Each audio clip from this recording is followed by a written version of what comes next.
Welcome students, आज की हमारी वर्कशीट नंबर 41 जो कि है 7 अक्टूबर की क्लास 10th की जो वर्कशीट है मैथमेटिक्स का टॉपिक। इसके अंदर हमारा टेस्ट हो रहा है। बेसिकली हाइट एंड डिस्टेंस का इन्होंने एक क्वेश्चन पेपर दिलाया है जिसके अंदर आपके क्वेश्चंस कितने दे रखे हैं बता देते हैं। 10 क्वेश्चन दे रखे हैं, तो वर्कशीट थोड़ी सी लंबी हो सकती है। देखो बच्चों, अगर सिर्फ आंसर देखने के लिए बैठे हो तो हमारे लिए थोड़ी मेहनत ख़राब चली जाती है। हम क्या करते हैं, हम आंसर्स के जो है आपको साथ में सॉल्यूशन भी समझाने की कोशिश करते हैं। प्लीज़ पूरी वीडियो देखें, समझें। और उससे पहले ये टेस्ट है तो पहले आप अपनी वर्कशीट खुद अटेम्प्ट करें। आपको इस वर्कशीट का लिंक जो है डिस्क्रिप्शन बॉक्स में मिल जाएगा। मैं आपसे रिक्वेस्ट करूंगा कि आप पहले उस वर्कशीट को अटेम्प्ट करें और अपने आंसर जब कर लें हमारे आंसर के साथ टैली करें कि क्या आपको समझ में आया है या नहीं आया। तो आइए चलते हैं, पहला क्वेश्चन पढ़ लेते हैं। पहला क्वेश्चन दे रखा है, if a tower if a tower is 30 metre high. एक टावर है जिसकी जो हाइट दे रखी है वो 30 मीटर है।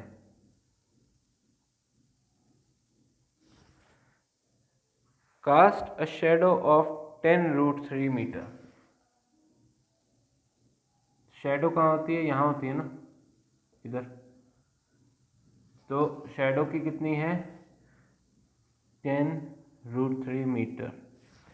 अब वो कह रहा है find the angle of elevation of the sun. तो ये एंगल मुझे आपको फाइंड करना है, थीटा। तो ये दोनों दे रखे हैं आपको, ये परपेंडिकुलर, ये बेस। तो परपेंडिकुलर और बेस का जो फॉर्मूला होता है, देखो, पंडित बद्री प्रसाद हर हर बोले सोना चांदी सोना चांदी तोले। साइन कॉस 10 में ही हम चलते हैं। बेसिकली परपेंडिकुलर और बेस का जो रिलेशनशिप है वो tan है। तो मैं tan का फॉर्मूला यहाँ पर लगा दूंगा। tan theta equals to P upon B. Perpendicular क्या है? 30/10√3। ओके, 10 से 10 ये कटा, 3/√3। आप बोलेंगे सर ऐसी तो कोई वैल्यू नहीं है। अब आपको अच्छा एक बहुत ही इंपॉर्टेंट रूल आपको पता होना चाहिए। आपको पता है √x इंटू √x x होता है। तो इसका मतलब इसका उल्टा भी तो सेम होगा। तो अगर यहाँ पे 3 दे रखा है तो मैं इसको लिख सकता हूँ √3 इंटू √3। क्या बात समझ में आई? तो मैं इसको यहाँ पे लिख सकता हूँ √3 इंटू √3। एक √3 नीचे, ये कट गया। तो आंसर क्या आ गया? tan theta equals to √3। बच्चों, ये तो क्वेश्चन हो गया MCQ, आप डायरेक्टली कर सकते हो। लेकिन अगर ये क्वेश्चन होता 1 या 2 मार्क्स का, ठीक है, तो हम लिखते √3 की वैल्यू कब आती है? tan पे, साइन कॉस 10 पे। अगर आपको टेबल याद ना हो तो बेटा फॉर्म टेबल आपको थोड़ा सा याद रखना ज़रूरी है। तो साइन का जो होता है 0, 30, 45, 60, 90 होता है। ये हो गया 0, 1/2, 1/√2, √3/2 और 1। ठीक है, कॉस का हो गया ये 1, यहाँ पर आ जाएगा 1, √3/2, 1/√2, 1/2 और 0। और tan का हो गया 0/1, 0। ये 1/2, ये कट गया, 1/√3 आया, और ये 1, और ये आया √3, और ये आया नॉट डिफाइंड। अगर ये टेबल आपको याद ना हो तो प्लीज़ हमारी पिछली 1-2 वीडियोस हैं जिसके अंदर हमने एक्सप्लेन कर रखा है। लिंक आपको मिल जाएगा डिस्क्रिप्शन बॉक्स में, या ऊपर आप आई बटन देखेंगे वहाँ पे भी मिल जाएगा। तो वहाँ से आप ये टेबल भी याद करना सीख सकते हैं। अब tan√3 कहाँ पे आता है? 60 पे, 60 डिग्री पे। ये आ गया 60 डिग्री पे। तो मैं डायरेक्टली यहाँ पे लिख सकता हूँ as tan theta equals to tan 60 as ratios are same, angles are equated। मैं अगेन रिपीट कर रहा हूँ, अभी MCQ क्वेश्चन है, मैं सीधा ही लिख सकता था कि थीटा जो है वो 60 डिग्री है, ये थीटा, ये 60 डिग्री। बट मैं आपको समझा रहा हूँ, एग्ज़ाम में ये क्वेश्चन कम से कम 2 नंबर का भी आ जाता है, तो आपको ये लाइन लिखनी ज़रूरी है। आइए चलते हैं, इसी अंडरस्टैंडिंग पे हम आगे बढ़ते हैं क्वेश्चन नंबर 2 की तरफ। पहले बहुत टाइम लग गया हमें पहले क्वेश्चन में, बिकॉज हमने ये फॉर्मूले भी लिखे हैं। अब आगे बढ़ेंगे हम, इन फॉर्मूलेस की बेसिस पे करते जाएंगे। Question number 2, a ladder leaning against a wall. देखो ये वॉल समझ लो, ये वॉल समझ लेते हैं, ये वॉल है हमारी, और एक लैडर है जो ऐसे यहाँ से यूँ जा रही है। तो वॉल के अगेंस्ट वो लीन कर रही है। Ladder leaning against a wall make an angle of 60 degree with the horizontal. तो यहाँ पर ये जो है वो 60 डिग्री दे रखा है। If the foot of the ladder, ये होता है फुट, फुट मतलब नीचे, is 2.5 metre away from the wall, तो मतलब वॉल से वो 2.5 मीटर दूर है। Find the length of the ladder, हमें ये निकालना है। ये क्या है हमारा हाइपोटेनियस, और ये क्या दे रखा है बेस। तो हाइपोटेनियस और बेस जो है वो कॉस थीटा में आता है, तो मैं लगा दूंगा कॉस 60 डिग्री। कॉस क्या होता है, बी अपॉन एच, बॉल है, ठीक है। कॉस 60 डिग्री की वैल्यू, कॉस 60 डिग्री की वैल्यू 1/2।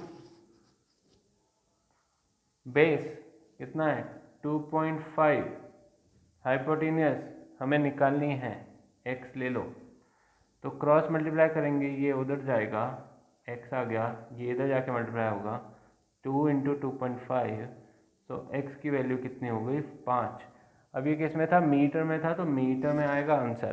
तो इसका जो ऑप्शन हो गया हमारा सी ऑप्शन, ठीक है। पहले वाले में सी ही है, पहले वाले क्वेश्चन में, उसमें ऑप्शन नहीं बताया था मैंने। आइए चलते हैं क्वेश्चन नंबर 3 की तरफ चलते हैं। अगर पसंद आ रही है तो प्लीज़ लाइक कर दीजिए वीडियो को, अगर आंसर समझ में आ रहे हैं आपको। आगे बढ़ते हैं। The length of the shadow of a tower, again tower की जो शैडो की बात कर रहा है, तो टावर में यही ले लेता हूँ, ठीक है। Length of the shadow of the tower is √3 times the height, √3 times the height. Height मुझे पता नहीं है टावर की, उसकी h ले लेता हूँ, ओके। ये हो गई √3h और ये हो गई h।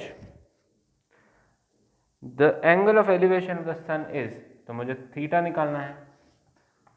तो यहाँ पर हमें क्या दे रखा है, बेस और परपेंडिकुलर। बेस और परपेंडिकुलर का केस होता है tan में, ये मैं तीसरा क्वेश्चन कर रहा हूँ। तो tan theta equals to perpendicular upon base, tan theta equals to perpendicular, perpendicular कितना h, बेस कितना √3h, ठीक है। और ये h और h कैंसिल, क्या बचा 1/√3। अब tan की लाइन में देखो 1/√3 कहाँ था, 30 पे, therefore theta equals to 30 degree. सही आंसर ऑप्शन कौन सा हुआ, बी। ऑप्शन हो गया आपका बी। उम्मीद करता हूँ क्वेश्चन समझ में आ रहा है। आगे बढ़ते हैं आंसर नंबर 4 की तरफ। Answer number 4, okay. The length of the shadow, shadow से बड़ा प्यारा है इनको। The length of the shadow of a pole is 50 metre high is 50√3 metre. ध्यान से समझे, the length of the shadow of a pole 50 metre, pole 50 metre है, pole 50 metre है, एंड शैडो इज 50√3 मीटर। तो जो शैडो है वो है 50/√3 मीटर। तो हमें थीटा निकालना है। अगेन यही दोनों है, tan, इनको जो है tan से बड़ा प्यार होता है, ज़्यादातर क्वेश्चन tan में ही आता है, P/B, tan थीटा। परपेंडिकुलर, अब देखो यहाँ पे फ्रैक्शन है, बच्चे बहुत घबरा जाते हैं। परपेंडिकुलर कितना 50 मीटर, ये बेस क्या हो रहा है, इससे डिवाइड हो रहा है, तो ऐसे लिख दो 50/√3। तो 50 मल्टीप्लाई करेंगे इसको, तो राइट वाला रेसिप्रोकल हो जाएगा, 50 से 50 कट गया, तो कितना आया, √3 आया। तो √3 कब आता है, tan में 60 पे आता है, therefore theta equals to 60 degree. कैसा लगा क्वेश्चन, पसंद आया हो तो प्लीज़ कमेंट सेक्शन में भी बताएं कि सर ये वाला पार्ट आपको समझ में आया, क्या क्या चीज़ अच्छी लगी हो पूरी वीडियो में, एक स्पेसिफिक चीज़ जो आपको बाकी वीडियो से अच्छी लगी हो तो वो भी आप बता सकते हैं। आगे बढ़ते हैं हम आंसर नंबर कौन से क्वेश्चन पे पहुंच गए हम? Answer number 5। Okay, the angle of elevation of a point which is at a distance of 30 meter. Angle of elevation of a point is at a distance of 30 meter from the base. तो ये distance दे रखा है 30 metre from the base of tower is 10√3 metre high. तो ये दे रखा है 10√3 metre high. Find the obviously angle of elevation theta. तो अगेन tan थीटा निकालेंगे हम, perpendicular upon base. tan theta perpendicular कितना है 10√3/30 √3/3। अगेन इससे पहले हमने ये वाली चीज़ करी थी, तो मैं इसको कैसे लिख दूंगा, √3 कट गया तो आया 1/√3। तो 1/√3 कहाँ आ रहा है 30 पे। मैं तो बोर हो गया हूँ, ये वाला क्वेश्चन 30 और 60 पे ही आ रहा है, तो कई मार सकते हैं हम तो इसको। आगे बढ़ते हैं क्वेश्चन नंबर 6 पे। कोई डाउट हो तो प्लीज़ कमेंट सेक्शन में बताइएगा, नेक्स्ट वर्कशीट में हम उसको कवर कर सकते हैं। क्वेश्चन नंबर 6 पे चलते हैं। The top of the pole of height 16 metre. Okay, ये डिफरेंट क्वेश्चन है, इसकी फिगर अलग बनेगी। The top of the pole of height 16 metre and 10 metre are connected by a wire. देखो ध्यान से अगर आप पढ़ेंगे ना, द टॉप्स वर्ड लिखा था TOPS, तो इससे मुझे पता चल जाता है प्लूरल है, मतलब एक से ज़्यादा है। The tops of the poles, तो दो पोल्स हैं, एक पोल है छोटा, एक पोल है बड़ा। देखो ज़मीन पे ही होंगे ना, तो इसलिए बराबर से स्टार्ट हो रहा है, लेकिन एक बड़ा है एक छोटा है। The tops of the poles of height 16 metre and 10 metre respectively. तो ये 16 मीटर का हो गया और ये 10 मीटर का हो गया। Are joint by a wire, तो यहाँ से यहाँ पर एक वायर जा रही है और ये L they the. Okay, if the angle of elevation of the wire is 30, तो यहाँ से मैं हॉरिजॉन्टल लाइन बना देता हूँ डॉटेड। तो ये जो एंगल दे रखा है 30, तो बेसिकली मैं ये वाला जो ट्राइंगल है ABC, ये वाला जो ट्राइंगल है उसको ले लेता हूँ, ये 90 डिग्री BC, ये मुझे निकालनी है L। अब मुझे बताओगे ये टोटल जो है वो 16 है, यहाँ से ले यहाँ तक ये है 10, तो ये कितनी हुई, AB कितनी हुई, AB हमारी हो गई 6, 16 माइनस 10 ये हो जाएगा 6। तो ये हमारे पास 6 मीटर मिल गई। अब हम क्या करेंगे, ये हाइपोटेन्यूस होता है और ये परपेंडिकुलर होता है, ये थीटा दे रखा है ना 30 डिग्री, इसके बेसिस पे ये परपेंडिकुलर। H और P यहाँ पर आ रहा है, तो ये साइन थीटा का हम फॉर्मूला यूज़ करेंगे। ये हम आंसर नंबर कर रहे हैं द टॉप्स ऑफ द पोल, ये 6th वाला।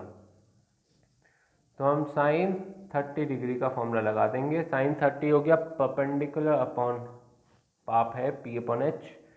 साइन 30 की वैल्यू 1/2, सॉरी 1/2 है,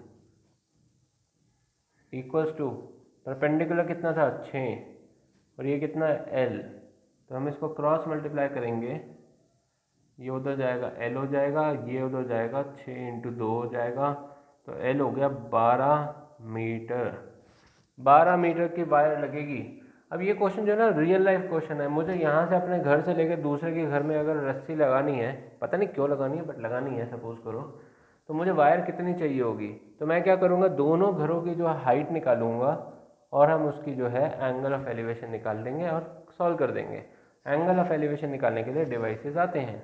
एक एक्टिविटी मैं इसकी एक वीडियो बना के दिखाऊंगा कि हम एंगल कैसे मेजर कर सकते हैं। जिसमें अभी यहाँ पे खड़ा हूँ, मैं घर से नीचे देखूँ खिड़की से, तो मैं एंगल कैसे मेजर कर सकता हूँ। तो अगर चाहिए हो ऐसा कैसे डिवाइस बनता है तो कमेंट सेक्शन में बताएं, हम इसके ऊपर एक वीडियो के ऊपर काम कर रहे हैं। आगे बढ़ते हैं क्वेश्चन नंबर 7 की तरफ।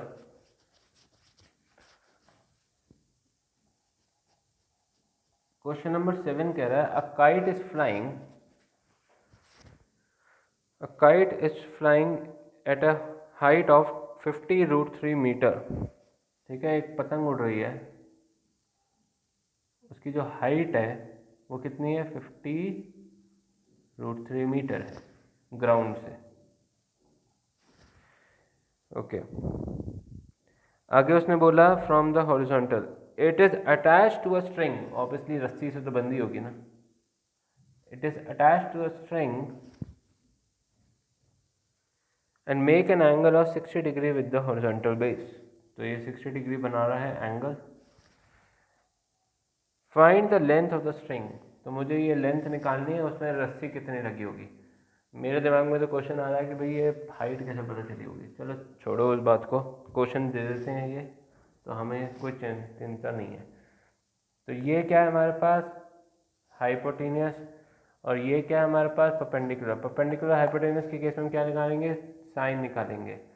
साइन 60 इक्वल्स टू परपेंडिकुलर कितना है, 50√3/L, यहाँ पे L लिख देंगे।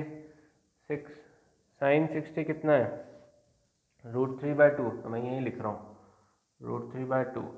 देखो क्रॉस मल्टीप्लाई करेंगे, ये इधर ये इधर, √3L इक्वल्स टू 100√3। अब मुझे L चाहिए तो ये उधर जाएगा, डिवाइड हो जाएगा, 100√3/√3, √3 कट गया, जो लेंथ हो गई वो 100 मीटर हो गई।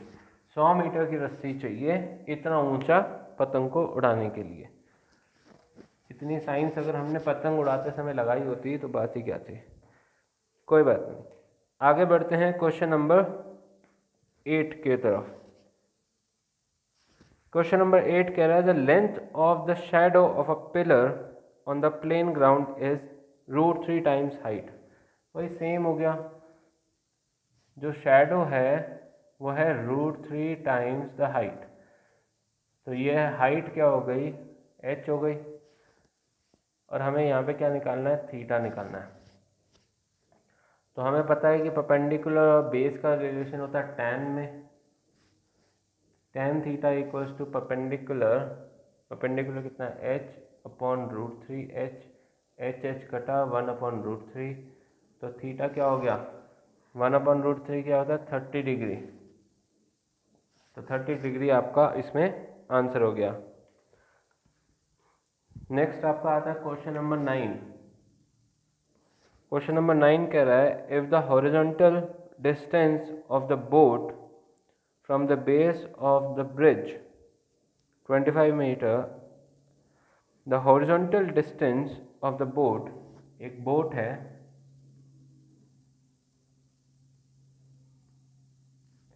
उसका जो डिस्टेंस है वो कितना है, 25 मीटर ब्रिज से।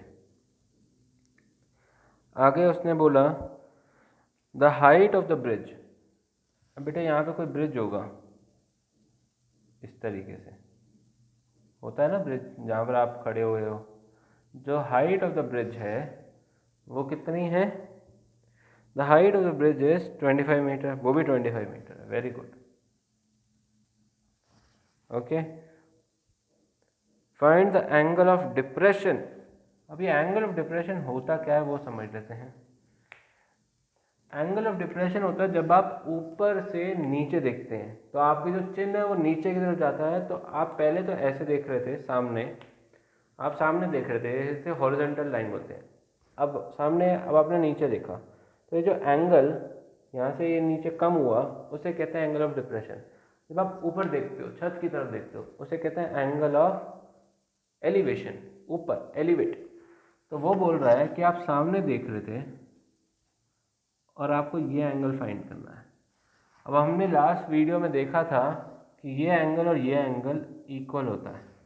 कौन सी प्रॉपर्टी से, बताएं मुझे, कौन सी प्रॉपर्टी से इक्वल होता है, ये एंगल और ये एंगल कौन सी प्रॉपर्टी से इक्वल होता है, कमेंट सेक्शन में मुझे बता सकते हैं। तो मैं आपको यही आपको बता रहा हूँ कि थीटा कैसे निकलेगा। इन दोनों के बीच में क्या है relationship, perpendicular height so tan theta equals to 25/25 1।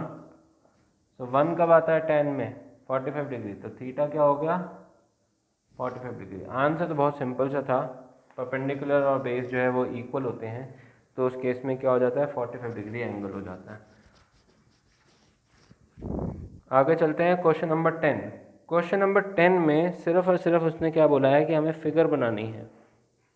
ठीक है, क्वेश्चन नंबर 10 में हमें सिर्फ फिगर बनानी है, उसी के मार्क्स हैं। The two person are standing opposite in opposite direction P and Q of a tower. एक टावर है बीच में, ओके एक टावर है, दो लोग यहाँ पे खड़े हैं, एक बंदा यहाँ पे खड़ा है और एक बंदा यहाँ पे खड़ा है। क्लियर? बंदे की हाइट नहीं दे रखी तो मैं उसको डॉट मानूंगा। ओके, P and Q, ये है P, ये है Q। If the height of the tower is 60 metre, तो ये जो हाइट दे रखी है यहाँ से, ये कितनी है? 60 metre. Okay, make the diagram for finding the distance between the two person.